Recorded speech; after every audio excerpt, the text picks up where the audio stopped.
Hi guys, it's Saturday afternoon. Morning cook பண்ண பாத்திரம்லாம் இருந்துச்சு. அதெல்லாத்தையும் வாஷ் பண்ணி வச்சுட்டு இருந்தேன்.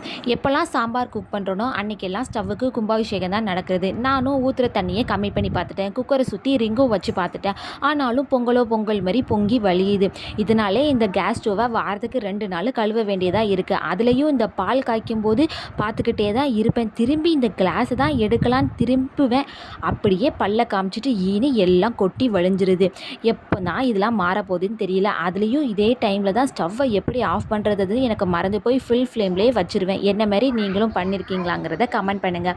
இன்றைக்கி புளியோதரை வச்சுட்டு சைட் டிஷ்ஷுக்கு சைவ ஃபிஷ் ஃப்ரை தான் வைக்க போகிறேன். அதுக்கு ஜாரில் கொத்தமல்லி இலை, புதினா, பச்சை மிளகா, சீரகம் இதெல்லாத்தையும் சேர்த்து கொஞ்சோண்டு தண்ணி ஆட் பண்ணி அரைச்சிட்டு வந்துடலாம். அதுக்கப்புறமா நம்ம கட் பண்ணி வச்சுருக்கிற வாழைக்காயில் இந்த பேஸ்ட்டை சேர்த்துட்டு இது கூட கொஞ்சோண்டு அரிசி மாவு, கரம் மசாலா சேர்த்து நல்லா மிக்ஸ் பண்ணிவிட்டு பொரிச்சு எடுத்தால் ரெடி. பாய்.